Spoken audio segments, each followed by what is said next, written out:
A surprise visit by Ukrainian President Volodymyr Zelenskyy to the world's largest security summit, the Shangri-La Dialogue.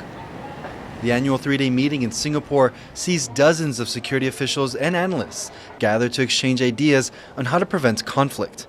That's why a rare appearance from Zelenskyy, who is currently leading Ukraine's defense against Russia's invasion, caught the attention of many people here.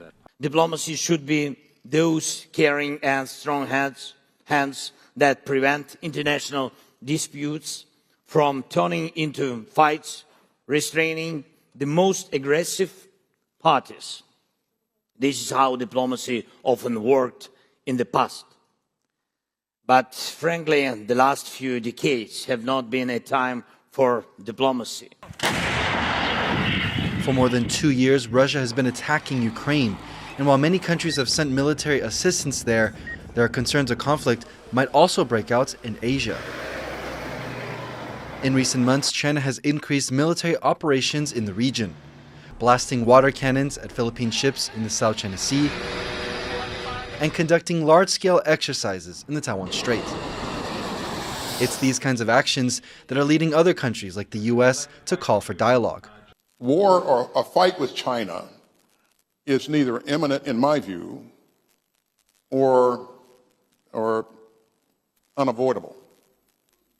So leaders of great power nations need to continue to work together to ensure that we're doing things to reduce the opportunities for miscalculation.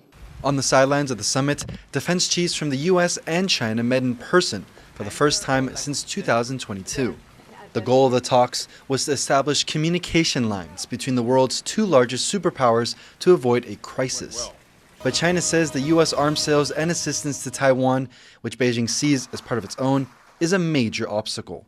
中国依法处置涉台事务，完全是中国的内政，外部势力无权干涉。 Taiwan's Mainland Affairs Council responded by saying that Beijing repeatedly threatens Taiwan with force during international events.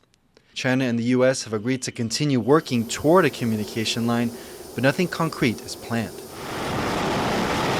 And this lack of clear communication is worrying some countries in Asia as they grapple with increased tensions in the South China Sea, around Taiwan, and around the Korean Peninsula.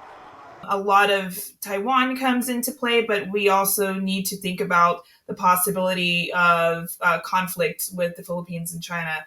But then, North Korea, there's a lot of discussion about why North Korea is doing what it's doing right now. So there's multiple different avenues that you could think about this. I think there is a growing threat perception, but there's also a growing sense of let's look at ways that we don't get to conflicts. The Shangri-La Dialogue is a unique opportunity for countries to deter conflict. But with Ukraine already struggling with war in Europe, the goal now is to prevent war in Asia. Klein, Wang, and Jaime Ocon for TaiwanPlus.